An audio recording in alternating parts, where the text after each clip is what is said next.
I still have Philly winning this game, especially if Geno's not going. I have Philly winning the game if Geno and Jalen does not go. It's just Philly coming in, and I said this, Philly going into the Dallas game, going into all of those, that schedule they had prior to, that was a gauntlet. And I'm sure to some degree took a lot out of them. This would be a fresher team, even though the quarterback's not feeling well. It will be a fresher team. They'll be able to control this game much better. I got Philly winning this game. Keyshawn. Yeah, I got Philly winning too, Skip. I think when you look at the performance against the Dallas Cowboys, I can't see them losing 3 straight games. On top of that, whether Jalen Hurts is playing or not, I think they have full confidence if he doesn't go in Marcus Mariota because he can hand the football off. He can get the football from time to time to his perimeter receivers. And they got a defense that needs to stop the bleeding. As you can see, they just switched up on the defensive coordinating side. Although he's been there all year long as a defensive assistant, this time he gets an opportunity to call it from the field while the other guy goes upstairs. So it'll be a challenge because it is in Seattle. Seattle's a tough place to play. Just a tough place to play. But I still got the Eagles coming out of it, Skip. All right, Richard.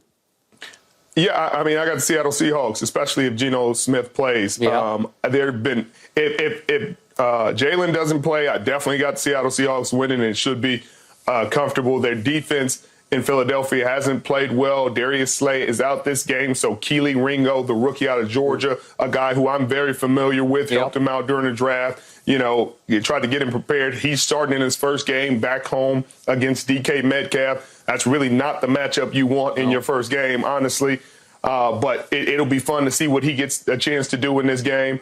But I think the Seattle Seahawks are playing desperate right now, Skip. I saw them play desperate last week against the San Francisco 49ers. They did. And they held their own for a lot of that game. Yep. And then San Francisco obviously eventually got away. But Drew Lock threw a dime to DK Metcalf early in that game. The defense was playing well and swarming. Witherspoon went down, and then things kind of spiraled a little bit. But I think this team, if they're healthy and they're motivated, which most times they are, especially at home in front of the 12, they got a chance to win this game. And, Skip, I'm going to be there.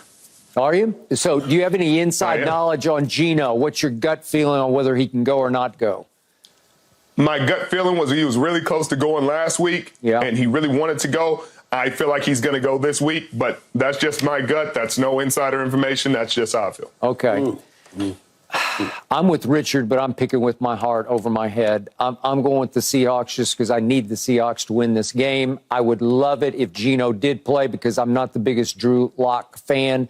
I'm not sure he's up to this task tonight, but if it comes to that, I hope so.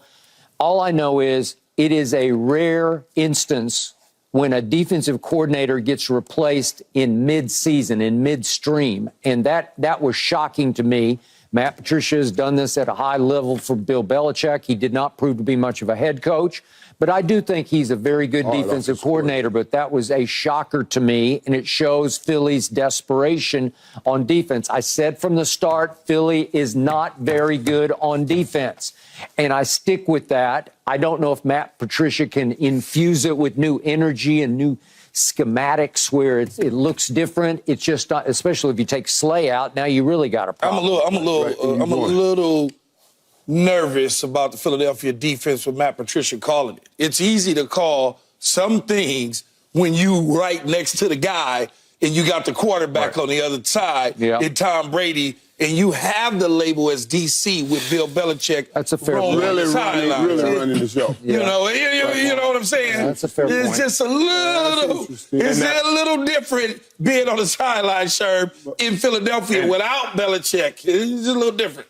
100%. And Sean Desai was with Seattle last year. So they know his scheme, the strengths and weakness of it very well. They know the adjustments. They know when they'll adjust, how to shift, how to get him out of position. Shane Waldron understands that. Pete Carroll understands that. And again, to your point, Key, it's like because Sean Desai was under Vic Fangio, people think, oh, man, he's going to do everything Vic did. Just because you have the playbook and the scheme, you have to know the situations, the adjustments, when to make the right move, when to pressure, where to pressure from, when to shift the D-line, over, under. And that's the thing that people get caught up in. When you got Bill Belichick there, Matt Patricia has him, and like, Bill, what do you think this play? hey, I think we should do this. Make sure we're in the over front, walk the linebacker up, mug the DN on the tight end, and you got those adjustments right there at hand. Right now, you can't call Bill Belichick and say, hey, Bill, what you feeling on this 3rd and 6? Right, and can we take out DK Metcalf? I just want to throw this in. Now, you do know Ole Miss teammates will be battling. They will be battling. DK Metcalf one side, AB, Arthur Brown on the other side. That will be a battle. And you're picking the wrong battle, right? I am. I wish Seattle could win this game. But let me tell you something where my piece is, and I kind of laid this out a little bit. Like, in this NFL, you can't get there without graduating each class. The Cowboys had to graduate this on-the-road thing in Buffalo. They needed that win to stay attacking. Right now, you didn't do it. So what does the NFL do? Okay, now you get to go on the road the whole way through the playoffs to try to get there. Sooner or later, you got to graduate it. You should have done it then, but you'll have to do it in the playoffs. Man, they don't graduate. That means they go back to school and repeat the grade all over again? Yeah. We've been doing it for 30 years. So, Richard, would you attest and agree that at Seattle is the toughest place to play in the National Football League? Yeah, I would say it's between Seattle and Kansas City. Yeah. And Okay. that doggone Buffalo hard to play in, too. And New Orleans. Buffalo and New Orleans. Yeah. Any one of them. Yeah. Richard, did you New experience Orleans is any so dark, man. It's just crazy. dark? Wow. How about loud? Yeah, it's is dark. New No, Orleans so loud. louder than Seattle? I'm not going to give them that because in our heyday, Skip, I couldn't hear myself think when that stadium was roaring. And this is desperation time.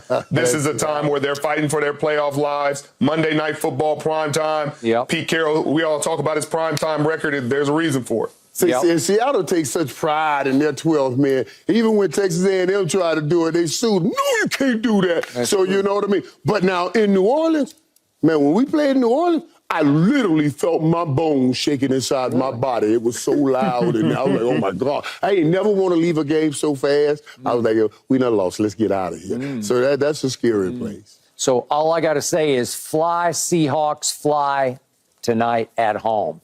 Still hoping. Yeah. No, I'm still clinging, is what I am, to a little shred of hope. Up next, how tough a catch was that on that Bears Hail Mary at the end of that game? We got to talk about it. No mercy, no mercy, no mercy. Thanks for watching, Undisputed fans. Do you want more highlights from the show? Make sure to click that subscribe button for all the exclusive content from Undisputed.